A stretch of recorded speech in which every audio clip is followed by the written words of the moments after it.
안녕하십니까, 역사킹입니다. 오늘은 먼저 감사의 좀 말씀을 드리려고 합니다. 2023년 4월에 제가 첫 영상을 업로드를 했는데, 오늘 2023년 6월 18일 드디어 구독자 수가 100명을 넘었습니다. 감사합니다. 다 지금 여러분들이 도와주신 덕분입니다. 올해 안에 1000명을 넘었으면 하는 간절한 마음이 있습니다. 오늘 이렇게 제 편집도 제대로 못하고 있는, 그러나 컨텐츠만은 열심히 준비하는 제 영상을 봐주기 위해서 혹시라도 기다리는 분들이 한두 분은 계시지 않을까 하는 마음에 피곤한데도 불구하고 오늘 영상을 업로드하게 됐습니다. 오늘 일요일인데 사실 제가 지난 금요일 이틀 전이죠, 경북 상주에 역사 강연을 다녀왔습니다. 그런데 가는 날이 장날이라고 뉴스에도 나왔다고 하던데, 서울역에서 열차가 무려 3시간이 지연됐습니다. 그래서 도서관 사서분께서 대전까지 저를 막 픽업 나오셔가지고 007 작전을 방불케 하는, 강연 시작이 7시인데 도서관에 6시 57분에 제가 도착을 했습니다. 다행히도 열심히 준비한 덕분에 2달 정도 제가 준비를 했는데 강연은 무사히 마치게 됐습니다. 그래서 전국에 계신 도서관 및 학교 행사 관계자 여러분들께 한 말씀 드리겠습니다. 설민석, 최태성 님이 스케줄과 금전관계상 부득이하게 가지 못하는 경우에 저에게 연락 주시면 전국 어디든지 신속하게 가서 재미있는 역사 강연 들려드리도록 하겠습니다. 많은 연락 부탁드립니다. 그리고 다시 한번 제 영상을 구독해 주신 여러분께 감사 인사드리면서 오늘의 역사 이야기를 시작하도록 하겠습니다. 일본 정벌. 오늘은 일본 정벌에 관한 이야기를 들려드리도록 하겠습니다. 세계 역사상 유례 없는 영토를 차지했던 원나라가 유일하게 실패했던 작전이 있습니다. 바로 일본 정벌. 원나라의 일본 정벌을 막은 놀라운 것의 정체를 알아보도록 하겠습니다. 이 당시 원나라의 지배력 살펴보실까요? 원나라는 중국 본토는 물론 베트남, 인도를 장악한 아시아 지역 최대의 맹주였습니다. 다 아시죠? 근데 여기에서 그치지 않고 러시아와 폴란드 등의 유럽에까지 그 영향력이 미쳤습니다. 제가 그 아주 사적인 러시아라는 책을 읽고 있는데, 러시아에도 지금 아직 그 원나라의 영향력이 미쳐서 원나라 하면 말이잖아요. 말에 대해서 굉장히 세밀하게 분류되는 언어들이 있다고 합니다. 우리 아시아뿐만 아니라 유럽에까지 원나라의 영향력이 다 미치게 됐던 거죠.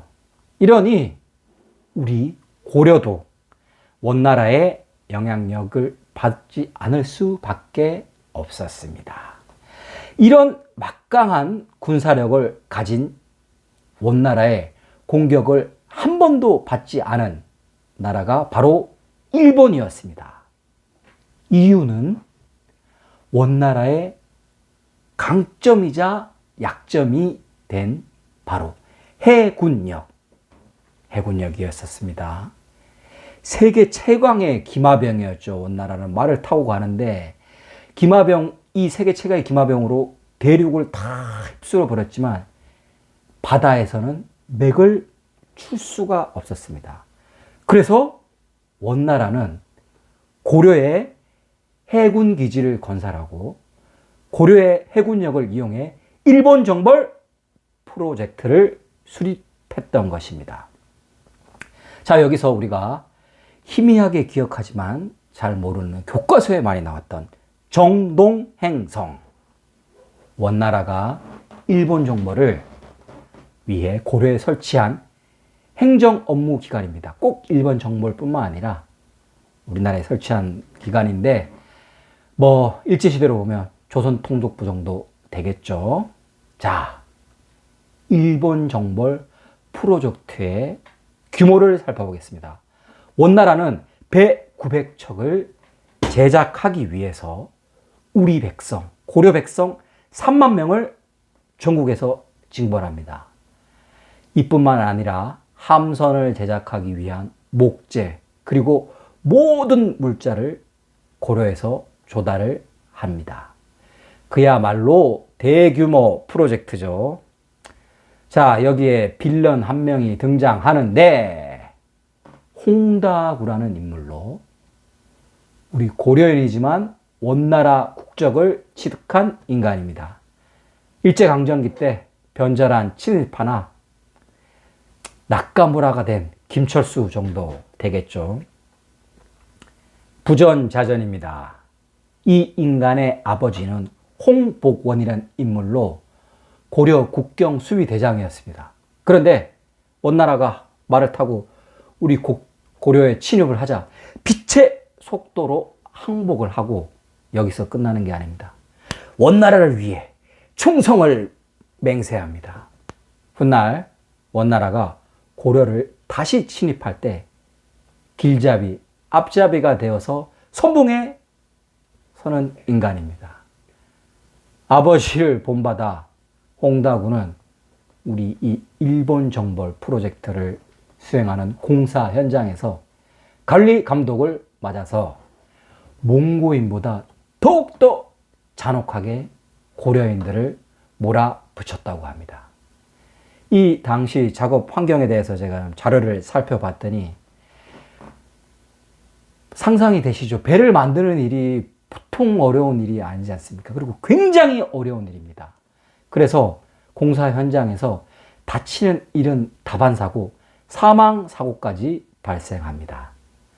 그리고 작업량이 상상을 초월할 정도로 많아서 과로사하는 우리 고려인까지 발생하게 됩니다.